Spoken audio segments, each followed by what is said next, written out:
Hello, this lesson is Emphasis in Art. We will learn how artists create emphasis in their work.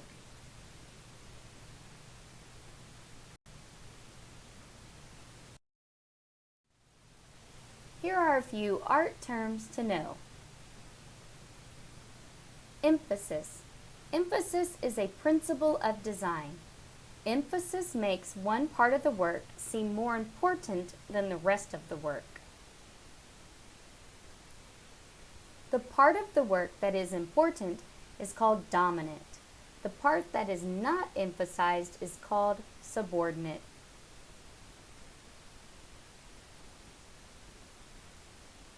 Focal point. A focal point is created when artists emphasize an entire area instead of an object.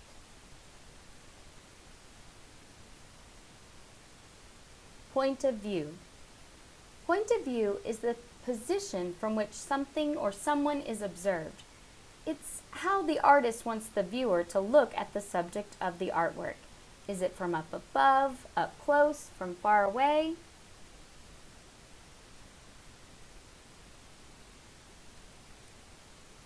Contrast.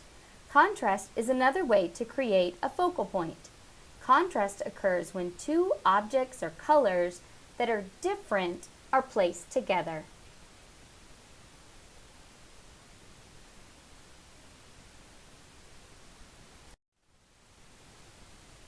An artist can create emphasis by, the first is size.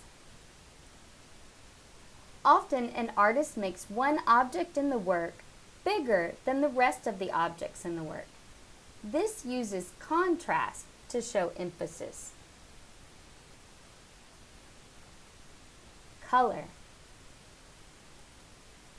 The artist uses colors that are different from one another to make the focal point stand out.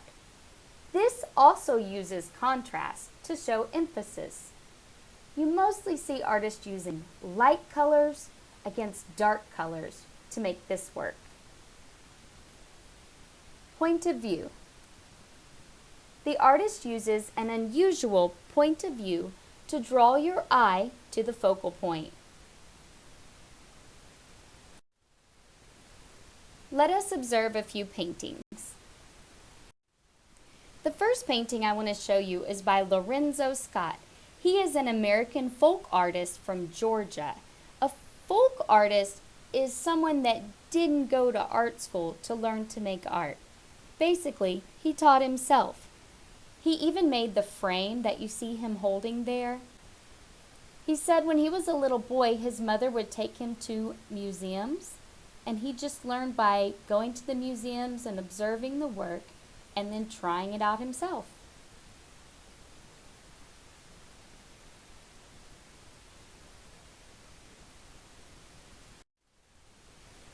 His painting is called Jumping Rope.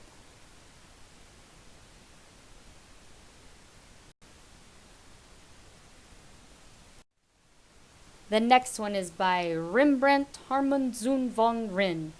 We pretty much know him just as Rembrandt. He was so great, he just goes by his first name. He was a Dutch painter who lived from 1606 to 1669. He liked to draw pictures of himself and his family. Oftentimes he would dress up his family in costumes before he painted them. Here is a drawing that he made of himself when he was a younger man. I like his funny expression.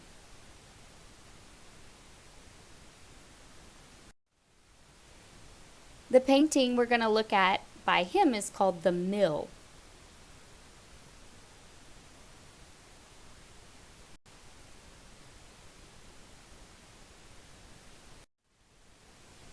And finally, the last painting I want you to look at is by the artist Cecilia Beaux. She was an American artist who also studied in France. She lived from 1855 to 1942, and she was famous for painting portraits. Here is a photograph of her painting a portrait of a cardinal, a religious leader, right there from that time period.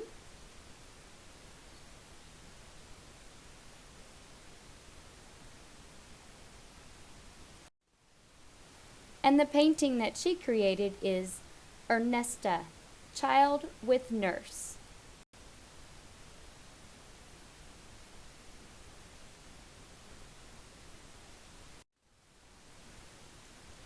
I want you to take a look and study the paintings together.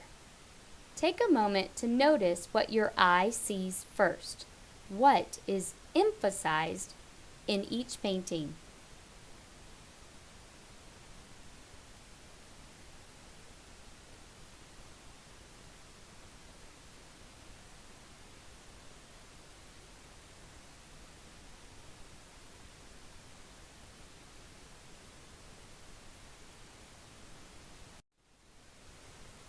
How did Lorenzo Scott create emphasis in his work?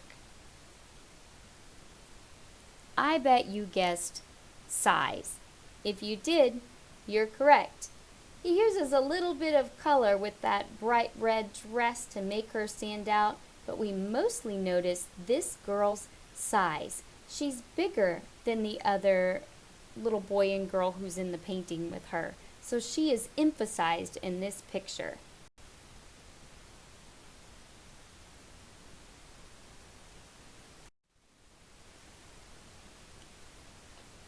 How did Cecilia Bow create emphasis in her work?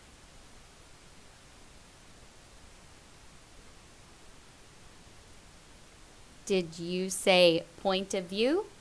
If you did, you're correct. The little girl is in the foreground, the front of the picture, and her nurse is in the background. So here we have the nurse in the background. She's got that big area of plain apron. All we see is her hand supporting the little girl. So we know where the little girl is and what she's doing, but she is by far the most important thing in the picture.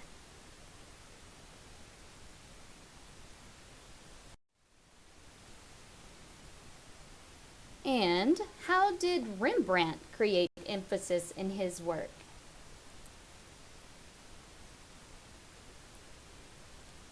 If you said color, you were correct.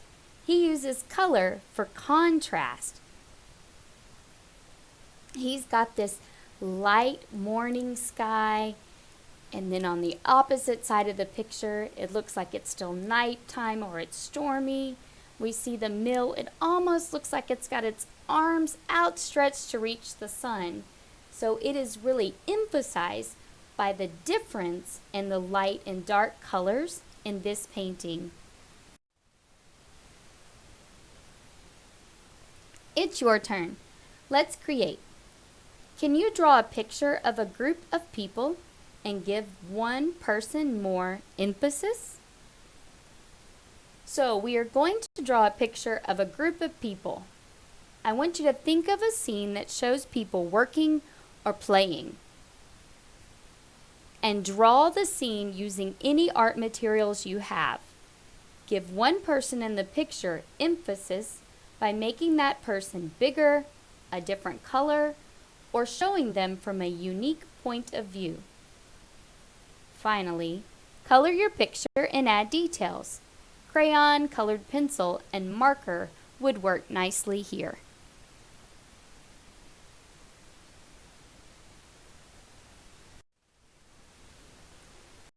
Here are some examples of my work. The first one I did was with stick people.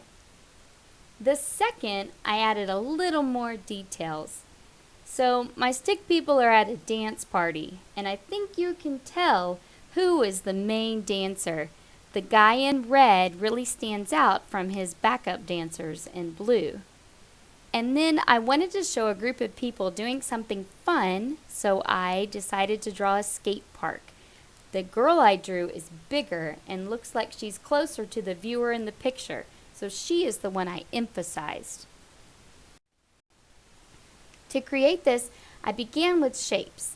At the end of the video, I have a little tutorial about figure drawing, which is what this is, to help guide your picture. You can watch it if you want to, or if you want to create your work with stick people. This time around, it's okay. Then I traced around the shapes and began adding more details.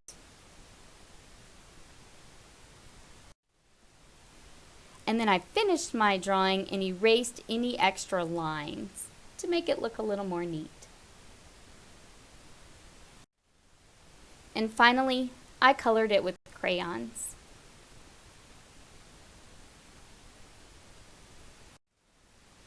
When you're finished, observe your work and reflect.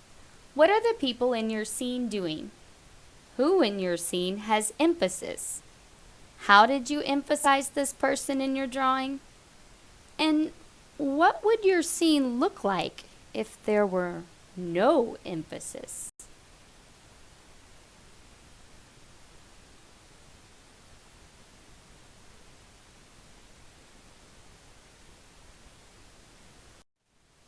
In conclusion, an artist can create emphasis by size.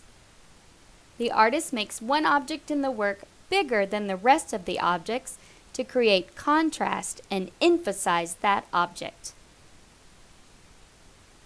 Color. The artist uses colors that are different from one another to make the focal point stand out in order to create contrast. And finally, point of view. The artist uses an unusual point of view to draw your eye to the focal point.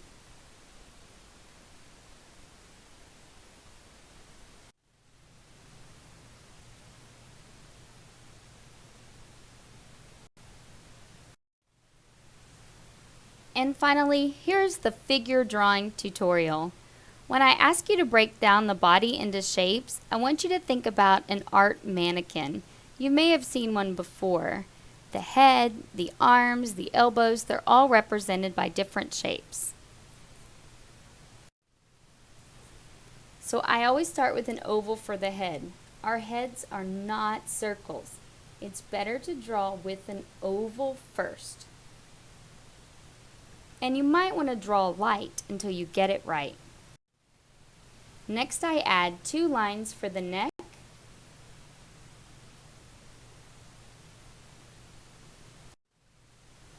and then I use a rectangle to represent the torso, and I add a line for the waist.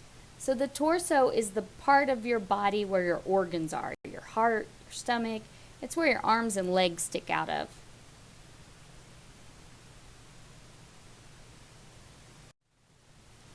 Next, I add the arms. I use long ovals to show the upper and then the lower arms.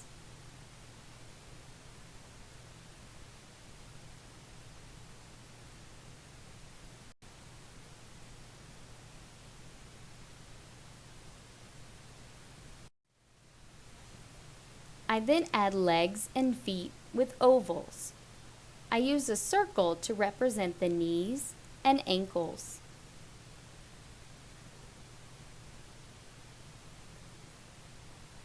My legs are in 2 parts. The first part is the upper leg or your thigh, and at the bottom you have your lower leg where your shin and calf are.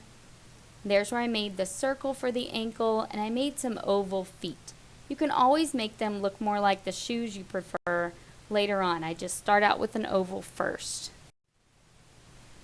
And then I add the hands. And I know the hands are always the most difficult part of the body to draw. So here is how I draw hands. I begin with the circle for the palm. The palm is this part, the widest part of your hand.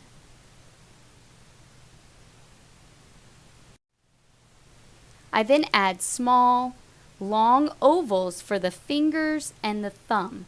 I start with the 4 fingers. Those are closer together. And I make the thumb a little bit further away. Sometimes I make it a little more thick and a little more short to make it look like a thumb. I trace it around the outside, and I clean it up and erase extra lines.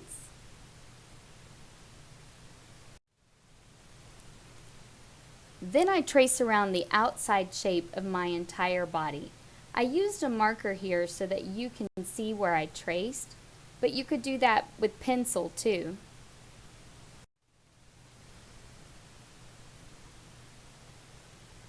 I erased any extra lines and then I added details.